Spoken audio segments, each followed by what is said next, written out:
Right, welcome everyone to this webinar.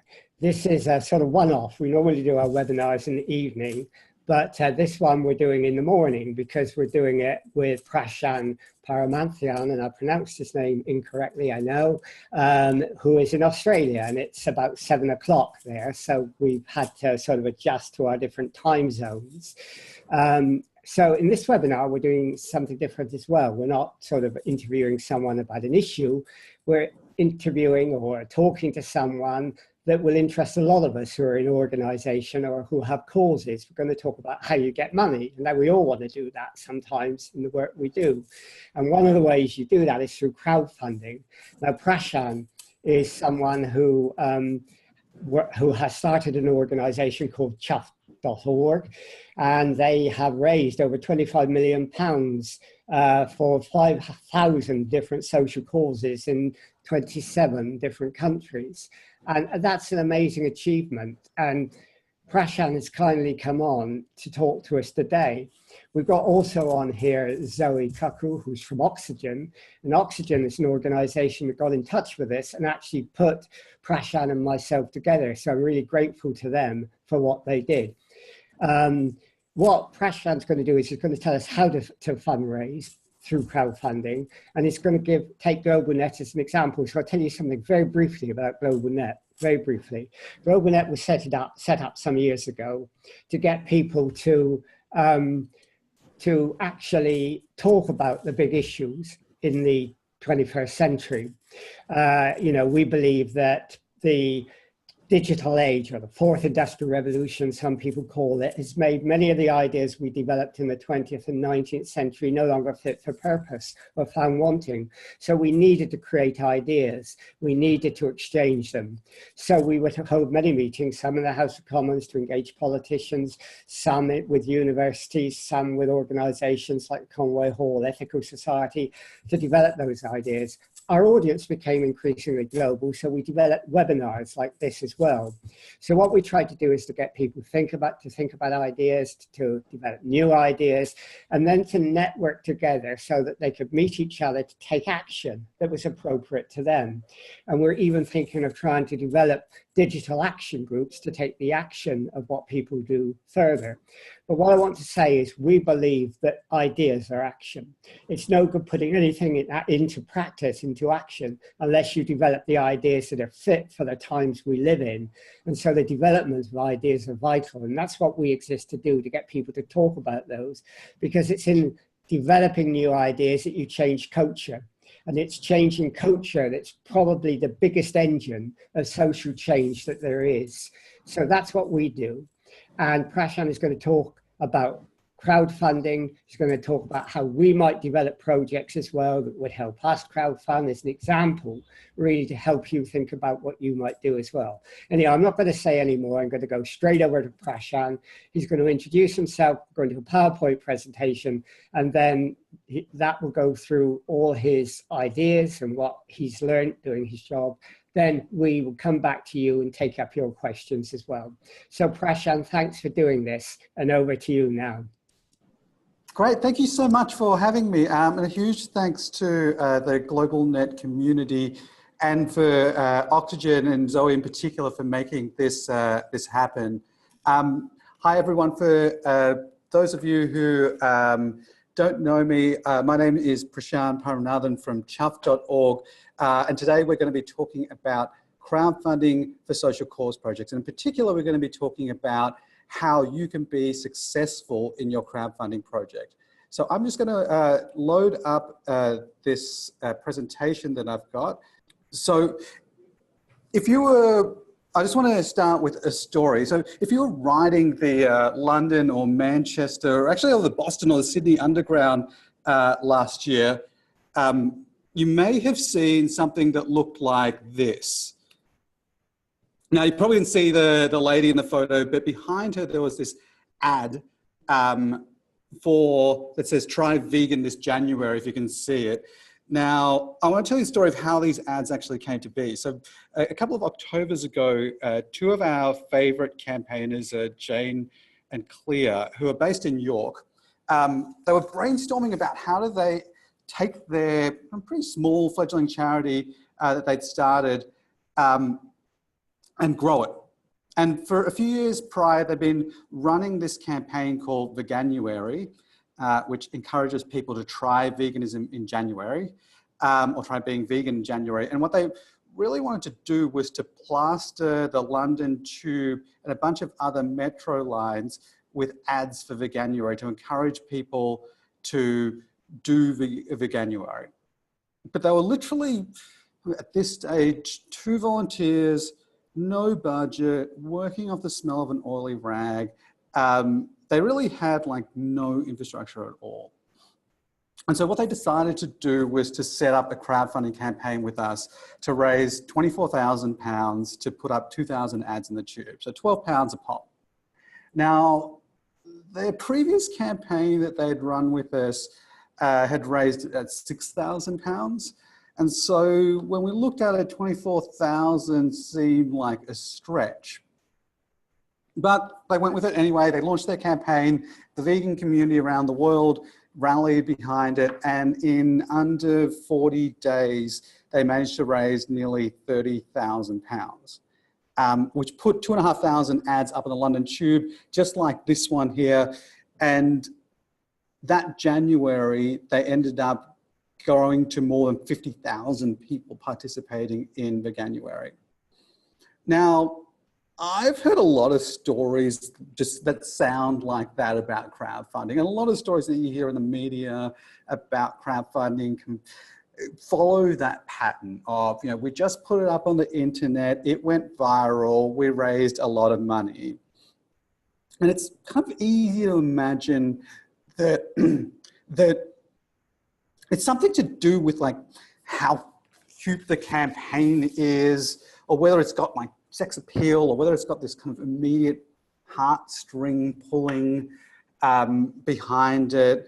And so like, you know, sure, you can sell a project for vegans because there's all these like militant vegan communities on the internet, they'll get behind it. Or like, you know, sure, you can sell a cute campaign like this for cats because it's got a picture of a cat on there. How could you not give to that? Or, you know, this campaign to teach leaders in the US, or how to teach like a normal person in the US how to become an elected representative, because like, you know, they need to change their elected representatives and everybody kind of feels the same way.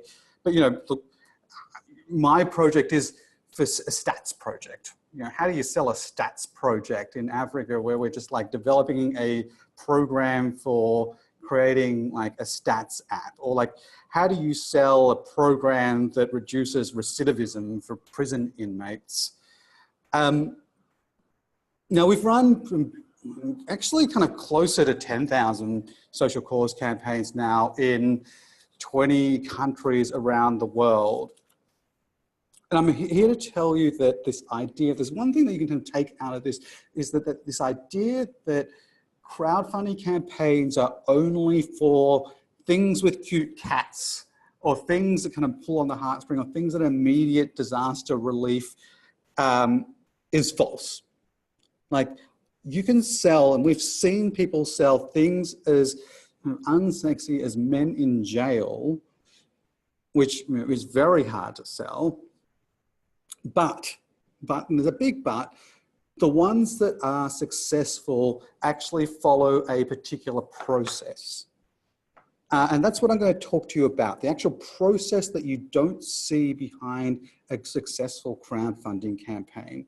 And to make the steps in that process real, I'm going to try and talk about GlobalNet as an example during all the different steps. Cool. So let's jump straight into it. Step one, there's 5 steps here that we're going to go through. Now, when people start thinking about running a crowdfunding campaign, what they've got in their head is like, I've got this project that I've got, actually I've got all these things that I need to fund. I just want to tell you about the project and how great it is. Now, what we try and encourage people to do is, instead of thinking about the project or thinking about the story that you want to tell, start with thinking about who you want to tell the story to. And when people start down this path of thinking about who do they want to tell the story, who's my campaign going to appeal to, what they tend to come up with is stuff like this. Like, you know, I've got this great climate change project, and like people who are interested in climate change are going to donate to this. Or like, you know, my project is incredibly unique, so like it'll go viral because it's a great idea and people will discover it and they'll share it on the internet and it'll just kind of go, right? I'll just post it on Facebook and because it's such a good idea, it'll just go. The other thing that people do is like they go for general demographics, and you know, obviously like people between the ages of 45 and 55 living in urban London, like that's the type of people that would give to this campaign. Or like that major NGO that is addressing gender equality, my gender equality project, like they should be sharing it, right? Now the main problem with thinking about your audiences this way is none of those groups are directly contactable. Like if I wanted to send an email to all women between the ages of 45 to 55 living in inner urban London, I couldn't actually do that. And even if I could do that, you know, aside from GDPR issues, even if I could do that, it's actually a really ineffective way of doing your marketing. So the campaigners that have been successful intuitively think of their audiences in three groups. And these are the three groups they think of them in. So the first group is what we call the true believers, or the T, or the core. And they're the people that you're 90% sure will give on day one.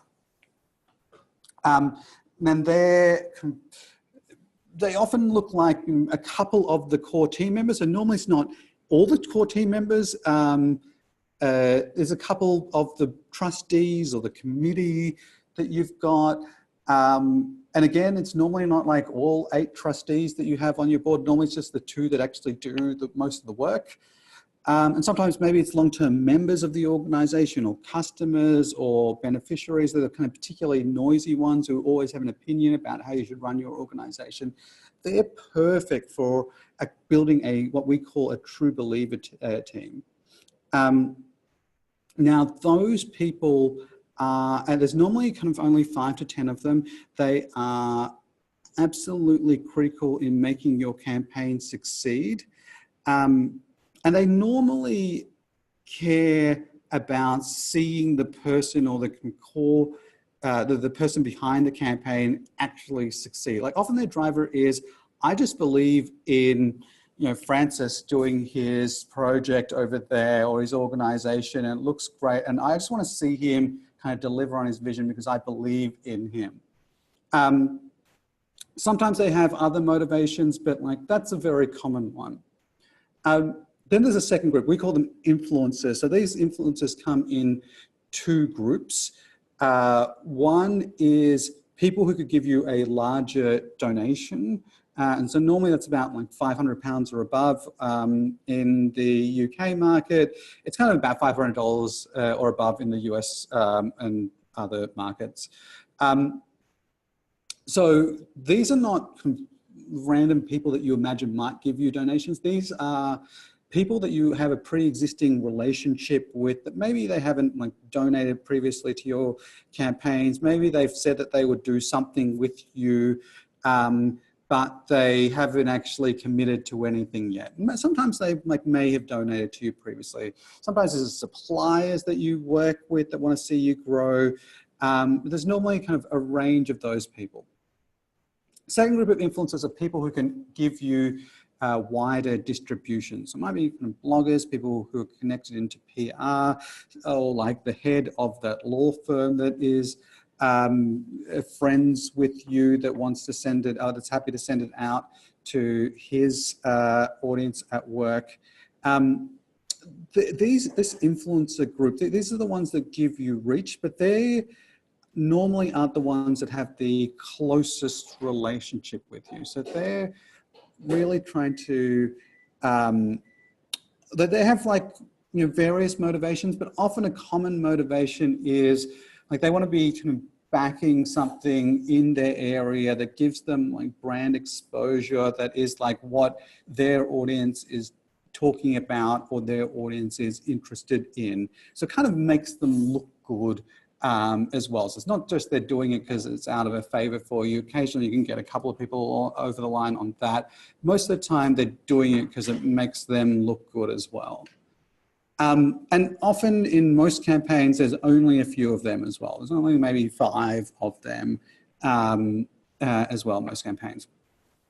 And then most people, so most kind of bodies, email addresses live in the everybody else. But this is not just one lump of people. Normally people break this up into different contactable groups. So it might be my email database, might be my colleagues at work, it might be my friends in sporting group, it may be my other Facebook audience or Twitter audience. Again, those people are going to have various reasons for donating to this campaign. So they're actually much harder to really get a grasp on messaging, because like some people, those people will want rewards on your pick. Some of them will want to, because you're having a party, go to your party. Some of them will want they believe in the cause that you're doing. Some of them might just know someone connected, and you're not really going to have a great understanding of who those people are. Okay, let me leave that there, but Francis, let's try and think about this in the terms of global net. Let me just jump out of this.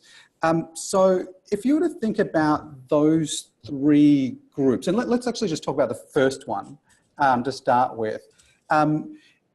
Who's at the core of global net? Like, who else is there that helps you? Well, we're an organisation which started as a voluntary group, and we still perform really as a voluntary group. So we've got a few really committed people, but they're not necessarily very rich people. And so we do have some core people, but they're not people who give a lot of money, because many of them don't have it. So we do have those people. How many of them are there? Well, I would say we've got maybe 15 to 20 people who are quite, central to what we do, help us develop webinars, help us develop meetings and so on. And they're quite a sort of fluid lot, they come and they go over a year. Some will come in for 2 or 3 months because they're keen on a particular project, then go away and maybe come back again. So you can't pin them down as long-term dedicated people. Yeah, cool. That's really interesting, because within that group, it sounds like there's still kind of a few different motivations. So when we come to the story, we're thinking about the different projects and stories that you could tell. It may be that depending on what story you have, you would actually include some of those people in the core group, and some of them wouldn't really be interested. That's right. Yeah, I mean, there's some people who probably wouldn't be, because they're interested in influencing MPs and the House of Commons, and if our project was on webinars, they wouldn't be interested. Yeah, interesting. And I mean, what about influencers? I mean, you've worked in lots of different places across your career. You must have picked up some relationships along the line of people who could get you distribution for a campaign. Well, we've worked with lots of organizations, yeah, but we've never worked with them in the sense of saying, give us money. And the big problem that you can help us with and help others with is, how do you move from working with people who you have worked with to promote an idea or a campaign to getting them to give you money? I mean, it's a big step and an embarrassing step to make sometimes. You feel, hell, what do I do? I've been working with these guys, now I'm asking them for money. I mean, they might just run away and think, no way, go away. It's really interesting. I mean, a lot of people have this fear. And what we find is that if you can move your thinking from your asking them for money, and to be frank, if you have a campaign idea that is looks like a charity appeal and kind of sounds like a charity appeal, and here, the global net equivalent of, here is the starving child, feel bad, give to us, please. Then, yeah, it is kind of like a really awkward experience. If though, and for the campaigns that really do well, the experience is not kind of really asking people for money. It's like asking them for like being part of creating this like bright, shiny new future. And this like great new project that we're doing together. And if you can involve them, particularly that core group, if you can involve them in the kind of creation of the campaign as well, and make them feel like part of the team, like in the best campaigns, those people kind of go off and promote your campaign without you actually doing anything. But that, like, we'll talk about that like through the webinar. Cool. Okay. So once we know who we're talking to in those 3 groups, the second step is to think about what we're actually going to tell them.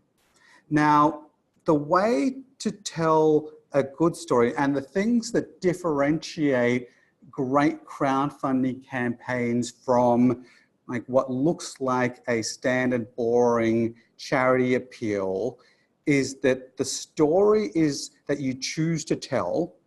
And we're fundamental believers in the idea that for every project, there is multiple ways of telling the story of that project. So for every, like the most successful campaigns follow this recipe for telling, choosing which story they tell.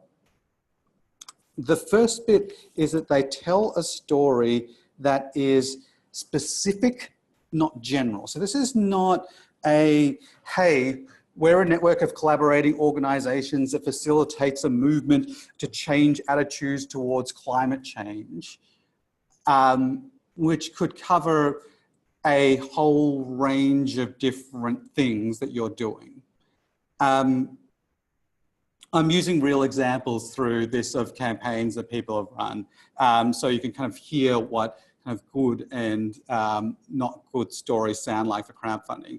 What you want is stories that are super specific. So a specific story would be something like, you know someone who would make you proud and confident as your representative in public office. Empowered to run, will train them to run successfully and govern effectively. Support us to support them. So you know like exactly what this project is about to do from that little description.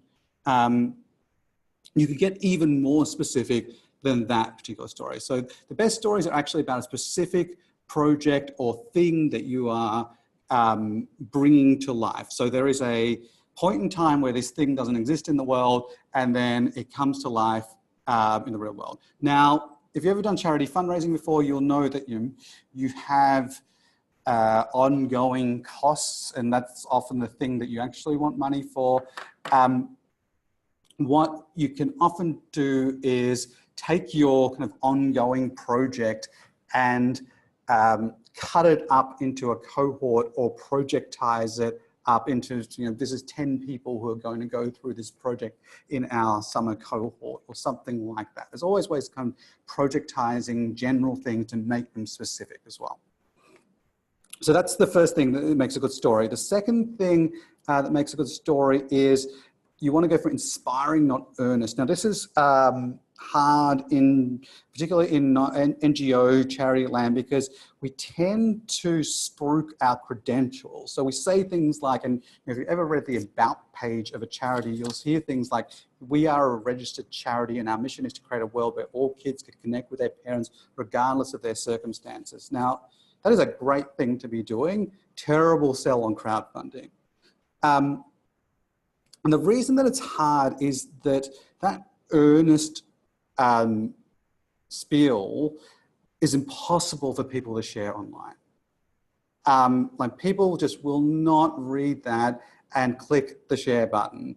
And so you're going to really limit your spread by going for earnest rather than going for inspiring. What inspiring sounds like, and this is the same actual project, is we're a group of senior citizens that goes up to the jail up the road, and we read Peppa Pig with the prison inmates, record it, and send the books and the recordings to the kids on the outside so they can hear their dad read to them every night.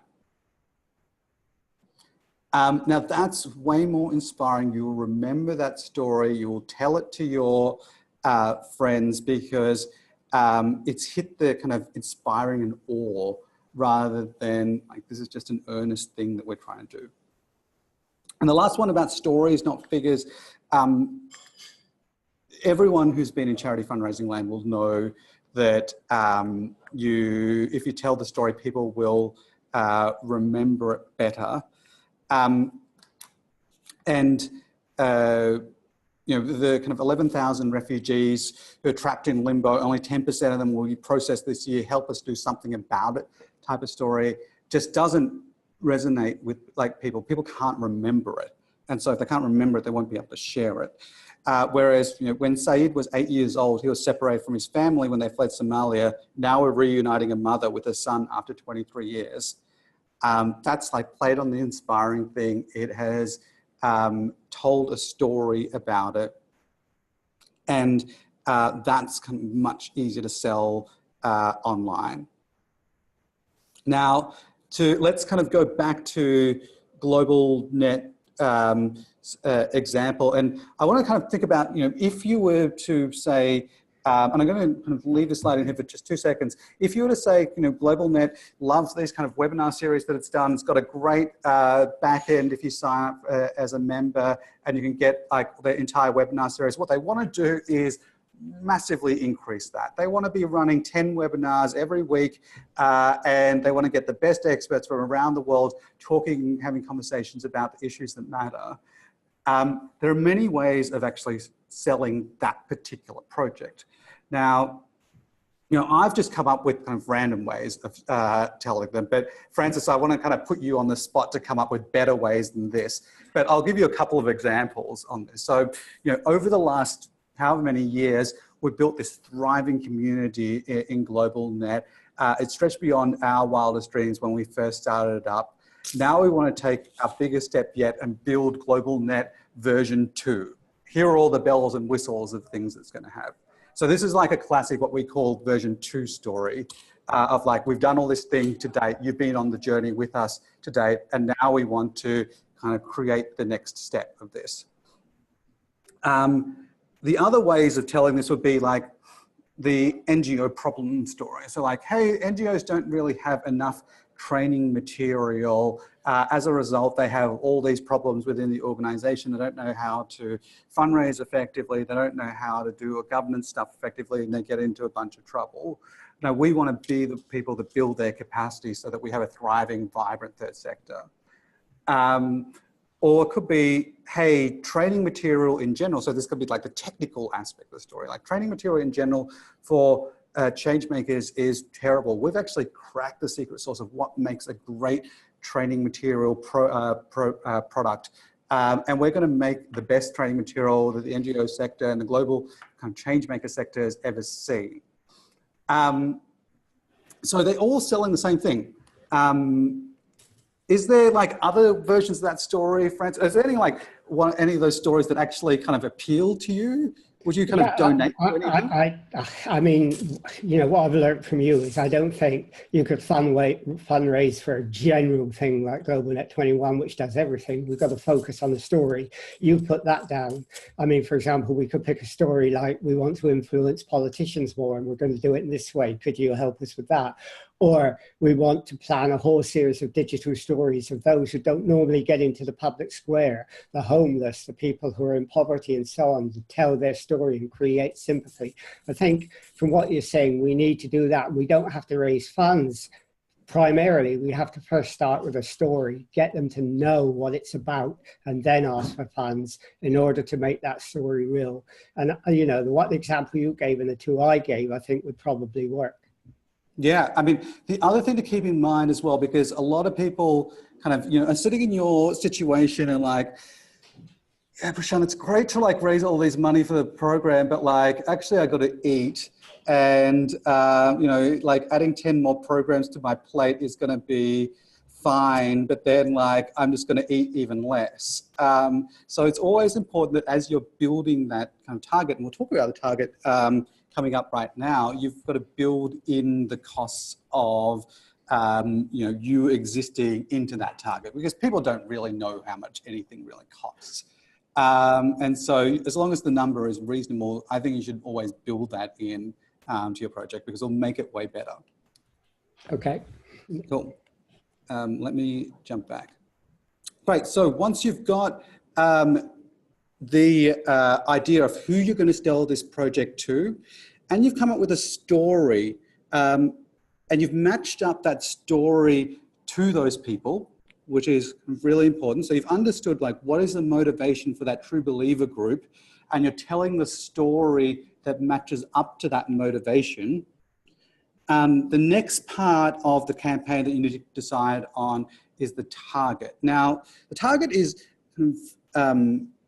disproportionately important, because your supporters' experience of the campaign varies dramatically by what you set the target at. And for example, if you raised £30,000 and your target was £5,000, this is a wildly successful campaign that has gone above everyone's expectations, and you're going to be able to do like wonderful, magical things. If you raised £30,000 and your target was £300,000, it was a total failure. Your capacity to fundraise didn't kind of change in those two scenarios, but the experience that supporters had did. And so what we get people to do is to think about a few things when they think about the target, because where you start normally is like, my project is going to cost me £9,700 to deliver, and so that should be my target. And what we always get people to think about is that targets are actually a function of three things. And the cost of your project is definitely one of those things. It should be aligned to the cost of your project. But the other two things that you need to think about when you're setting your target is, how much time do I have to actually run this campaign? I know this is a concern for a lot of people, that crowdfunding, like all types of fundraising, does take time. It's not just magic free money. And how big is my existing audience already? Now, I'm going to show you a rough rule of thumb. And it's like, I remember when I was doing ESL classes and learning English, it's like one of these English language rules, so there are more exceptions to the rule than actually things that follow the rule. But the rough rule of thumb is that if you're raising kind of a smallish campaign, which is under $5,000, you could probably do it off your own networks and spend a day a week on it. Now that day a week is kind of during a standard 4-week campaign period, and probably the 4 weeks beforehand preparing for your campaign. If you're running like a reasonable size campaign, so that's a $5,000 to $25,000 campaign, you need some sort of email list predominantly, but kind of a larger Facebook audience may be okay, but you need some sort of addressable audience. And it will be kind of a part-time-ish role. And sometimes that's spread amongst a few people, but you're looking at kind of a 2 to 5 day type of role. If you're trying to raise $25,000 or above, that is someone's full-time job, at least for the campaign period and at least for the kind of the 4 weeks beforehand.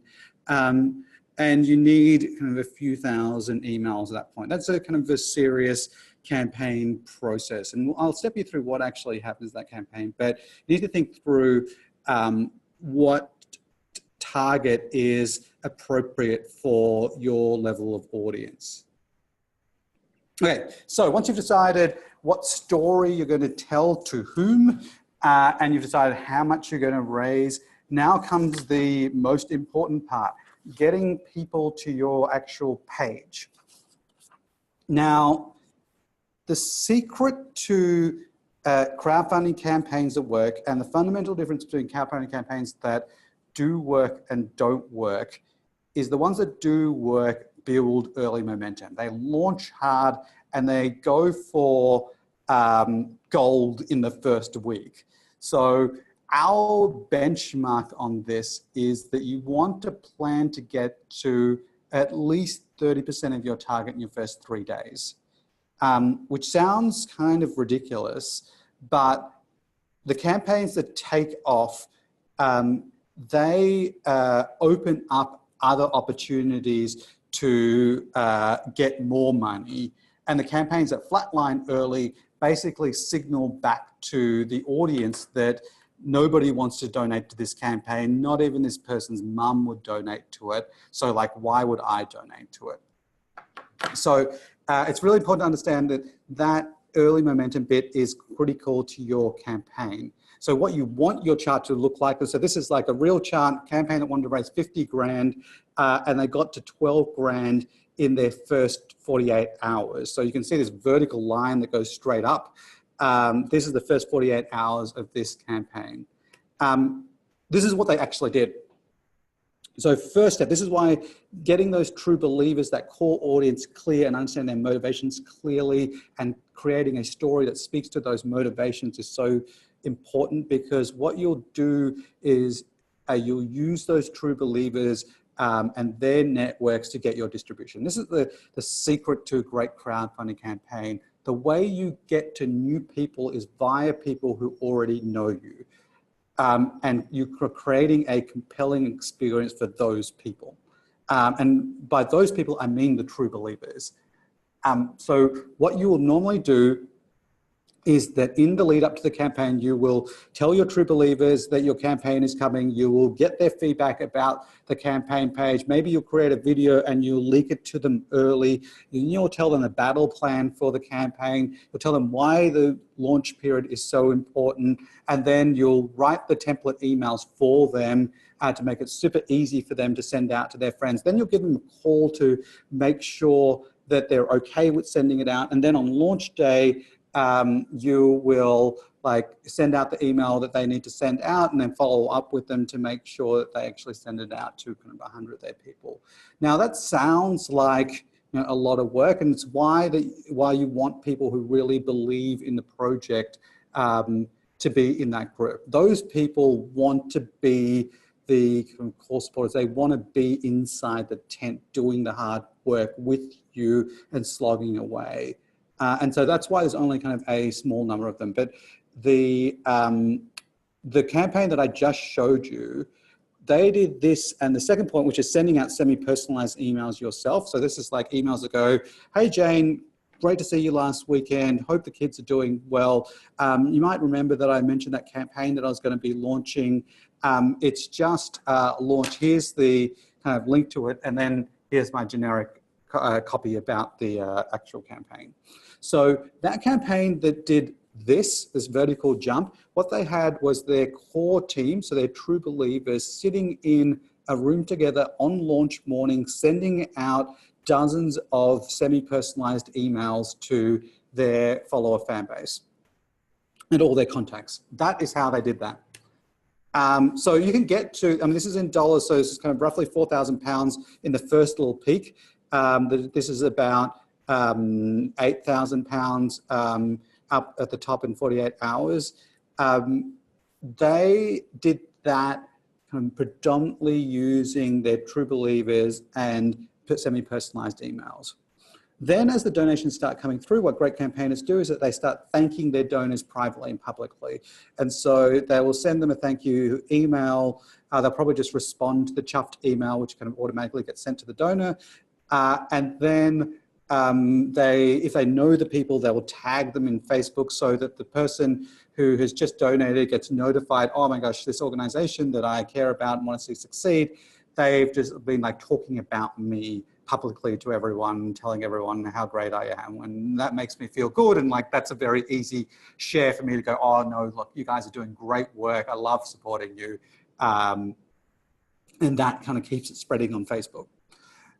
The other two things that you can do if you're a more sophisticated campaigner is to use pre-launch. So we have a facility where you can put donations onto your campaign page before your campaign actually launches, which means that when your mailing list kind of lands on your page, it doesn't look like it's sitting on zero anymore.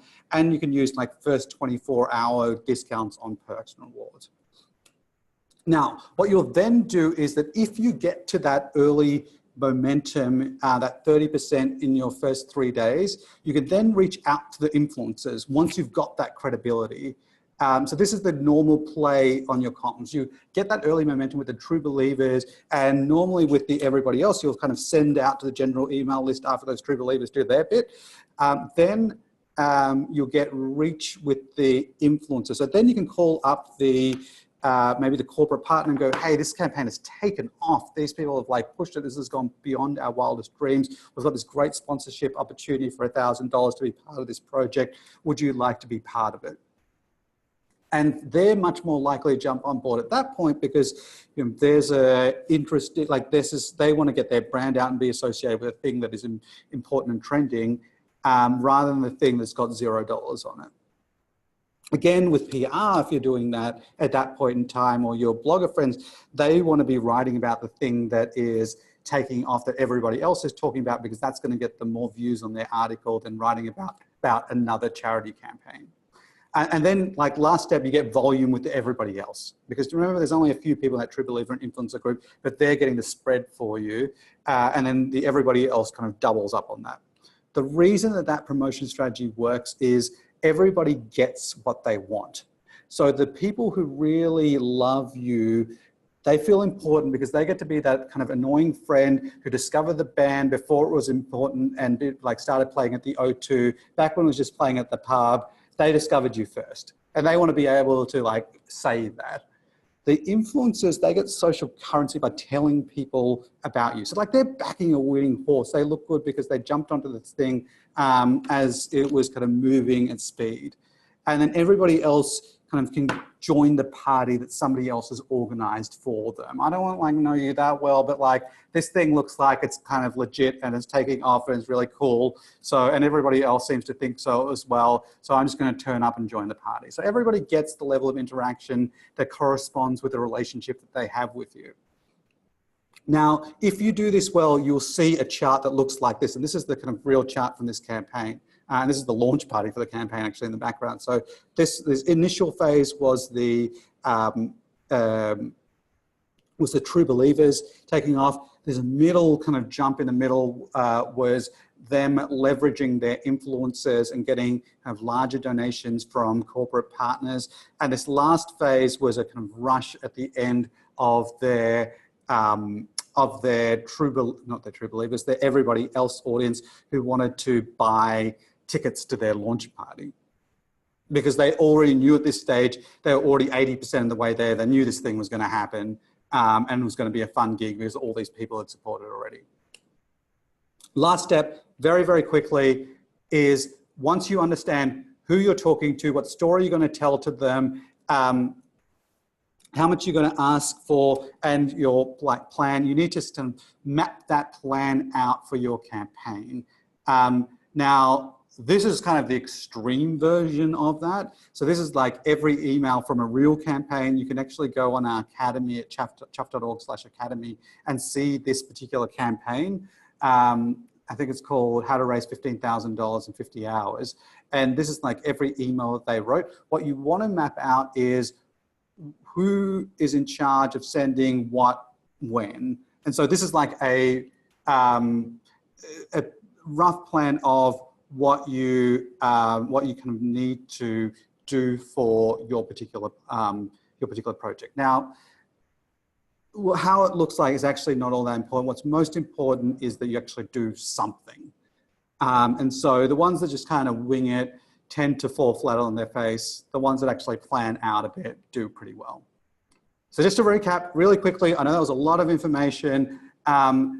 First step is make sure you understand who you're talking to and break it down into 3 groups and subgroups from that. Then tell a specific inspiring story that relates to why your true believers care about you. Then set an achievable target that you can blast through really early, create early momentum so you ramp up, and then make sure you have a promotion plan so that everybody knows exactly what needs to happen by when. Cool, fantastic. I can see a whole bunch of questions that have popped up. So I think actually we'll go to Francis to tell me which ones I should answer. Okay, that's great. Well, thanks for that. That was really, thanks for that. That was really, really great. And you went through that in great detail. And I'm sure lots of people will be very grateful for that. Yeah, we've had some questions. a couple of people have come up and asked questions, Lorna and Deborah, for example. Question that's often asked: do you have to be a registered charity in order to use crowdfunding, or can you be a group or social enterprise or anything else? It's a question that I've heard quite often. So short answer, no. We have a very strong policy that you don't need to be a charity to make social impact. And so we accept campaigns from community groups, from unregistered groups of people. We actually have kind of an extreme end, like protest groups as well, and activist groups. Normally the best campaigns though have some sort of group of people around them, but you don't need to be a registered charity. Now, of course, if you want to take gift aid, you have to be a registered charity in the UK, or if you want to do tax proceedings somewhere else in the world, you have to be a registered charity in your jurisdiction. But to run a campaign with us, you don't need to be a registered charity. That's different for different platforms, but on Chuffed, you don't need to be. Shall ask a question about different crowdfunding platforms, which are the best ones to use. Are there some specifically set up for different types of campaigns, and are there some general ones? And I know you are one, and obviously have an interest in promoting yours, and yours is very, very good. Yours is very good. So, but I think that question is asked, so I better put it to you. Sure. I mean, there are. Let me kind of not blatantly promote Chuffed and talk about the things that you should think about when you're choosing a platform. The first is like, how much are they going to take in fees? So most platforms take between like 5 and 15% in fees. We don't charge campaigners any fees. The way that we make money is that when you give 100 quid to a campaign, 100 quid goes straight through. You pay, the donor pays the card fees, which is about 2.4% on top of the donation, and then they can choose to give to us or not. Sounds like a terrible business model, works quite well. The second thing that you should think about is whether you want all or nothing or a keep what you raise style of campaign.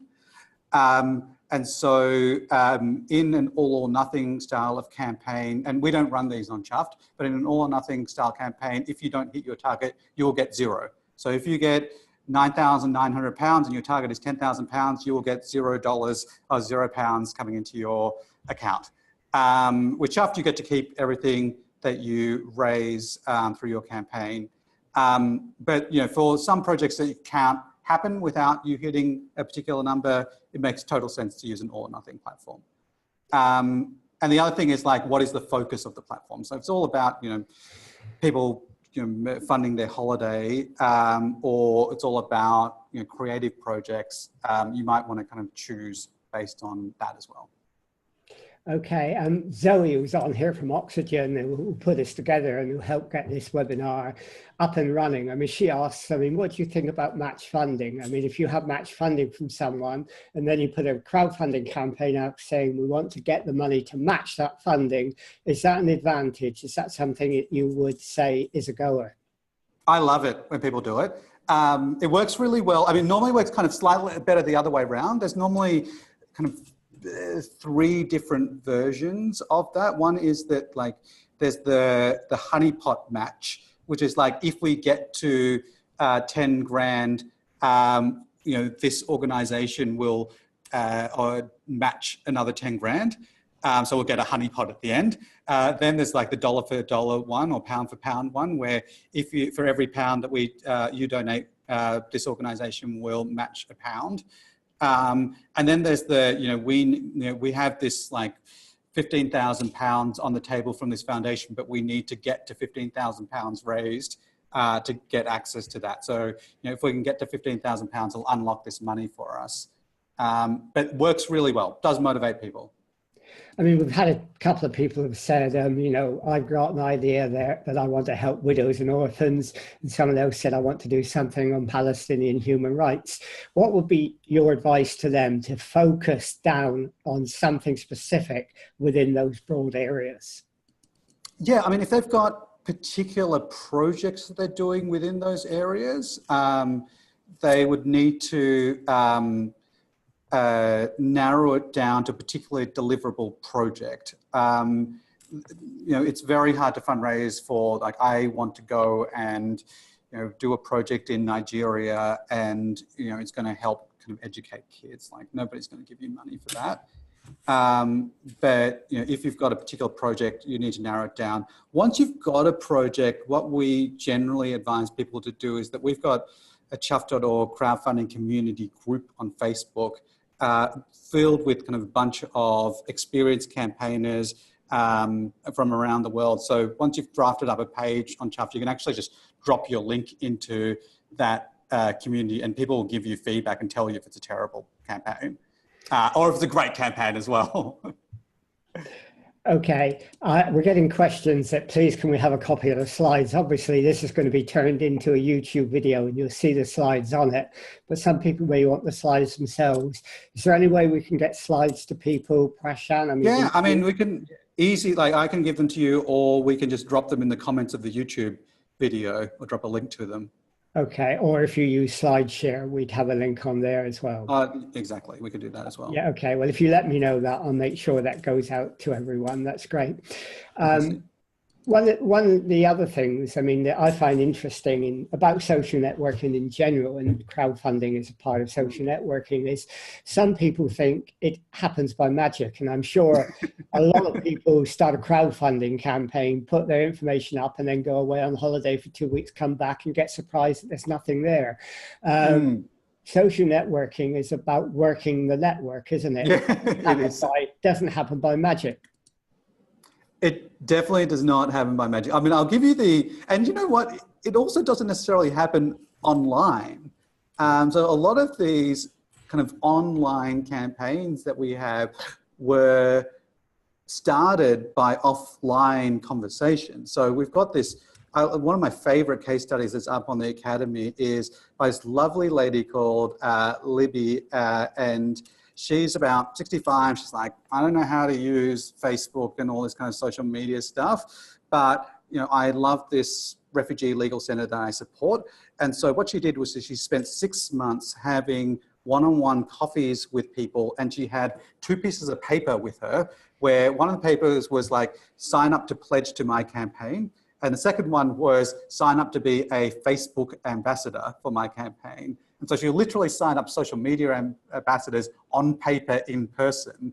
And from that, she ran a campaign and she used that audience that she had built from one-on-one offline conversations to be her launch audience. And she ended up raising £60,000. Like phenomenal kind of outcome. And she did that by getting her volunteers, if you like, code from Facebook. And she had no one before, is that right? She didn't she didn't know how to use Facebook. So she had just people that she knew from offline communities.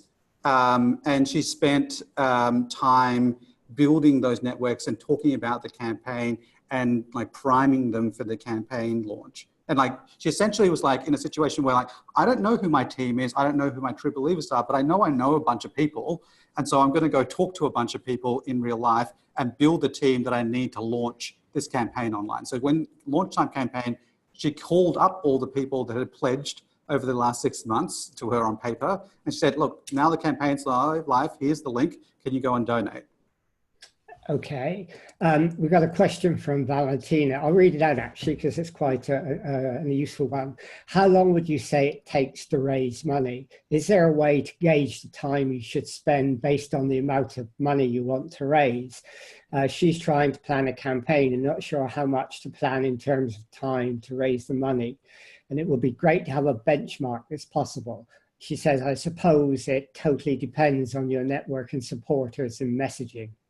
It does to some extent. So generally, our generic advice is, the best campaigns are normally kind of 20 to 30 days.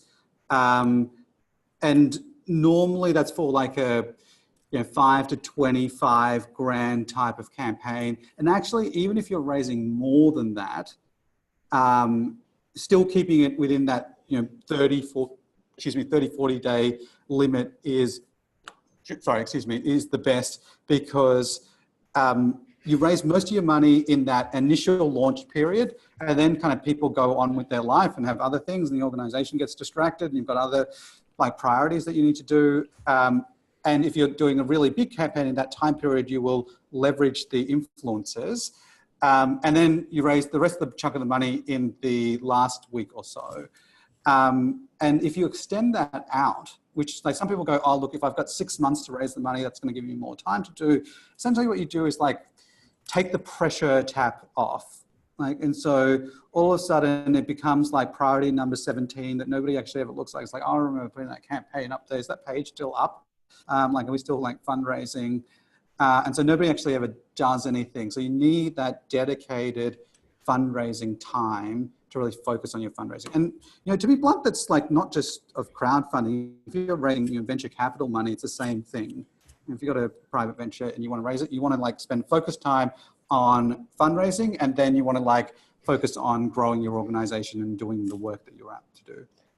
I mean, from your answer and from other things you've said, it seems that what is important is you need a strategy to start with. I think one of the other big faults of crowdfunding projects I've seen is people just put it up and they haven't thought a strategy out. They haven't thought of how they're going to get their influencers, their key people. They haven't thought about how much time they're going to spend on it a week.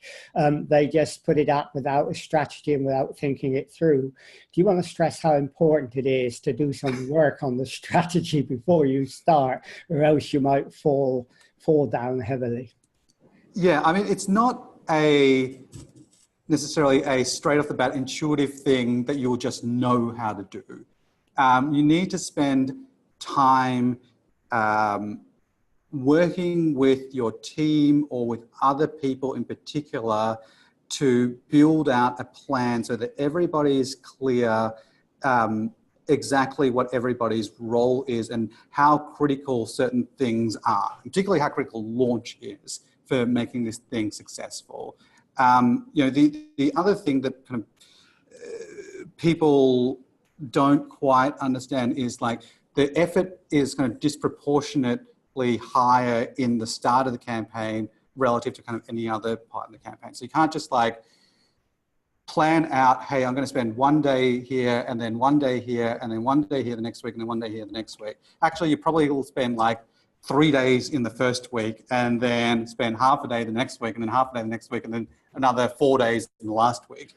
Right, so like just planning that out and thinking that through and thinking out who's going to reach out to whom is really important. And you know, when you've got more than one person, you need to write that down somewhere.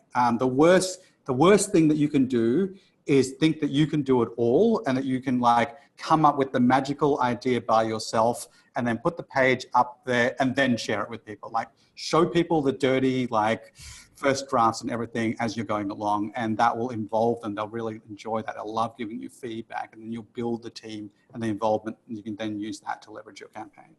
Okay, well, we're sort of close, we're close to the end. So let's just spend the last sort of question asking you about yourself. Chuffed.org. I've just stuck it up so if people want to click on the link, they can go to you. I mean, Shad asks, is there any specific criteria or terms to use Chuffed for crowdfunding? Tell us about yourself and how people can get in touch with you, how they can develop a crowdfunding project with you, and what they need to do that. And then we can end the webinar, and maybe we'll do some more things in the future because this was really, really interesting. Fantastic. I'm really glad to hear that. So if you've got a social cause project, so we only work with social cause projects from around the world. What you can do is to go to chuffed.org/start and actually just start drafting a campaign. If you want to learn about how to do crowdfunding, what I'd recommend you do is to go to chuffed.org/academy. It's also in the top nav of Chuffed. And there's a whole bunch of resources, including our very detailed crowdfunding guide, but also there's a 20-minute video series of me talking very excitedly about crowdfunding, and it'll step you through at your own pace about building out a crowdfunding campaign. But the reason that we started and that what we're trying to do is that I'm from the kind of nonprofit NGO world. I spend a lot of time in China setting up microfinance banks, and then in Australia, working with a lot of small nonprofits. And like what we found is that my friends who are kind of bankers, lawyers, consultants, they all know the kind of top 10 charities, and then nobody else. But really, like we all know that the sector is composed of millions actually around the world of people coming together, doing incredible projects that nobody has ever heard of. And what we're trying to do is help those people find donors, find a community and grow. And if we can do that for like global net community, if we can do that for communities around the world, that's exactly what we're trying to do. That's our kind of social mission. We're a social purpose organization. And that's kind of core of what Chuffed is about. Okay, well, great. Well, thank you. Thank you very much for doing that. And we managed to negotiate the time zones, okay? Yeah, which is great. I always worry you get times wrong and we put the wrong times down for people, but we got this one right. You're in Australia, we're here, we got it right. So that's the first thing in your strategy, get your time zones right. But anyhow, thanks for doing that. Thanks for all the questions. And we put the link up to chuffed.org, and I'm sure people will contact you and they're interested in it. And I hope we do other things with you again, Prashan, because that was really interesting. And I think, you know, we can link people to your crowdfunding platform. You can help other people. And in developing social causes, that's really important. And we're both in that same business. And so we love to do that. So thank you. Thank you very much. And thank you to Zoe and Oxygen for putting us in connection with each other, in touch with each other, because that made this possible. Anyhow, I'm going to end the webinar now. So thank you all for joining us. And I'll say goodbye for now.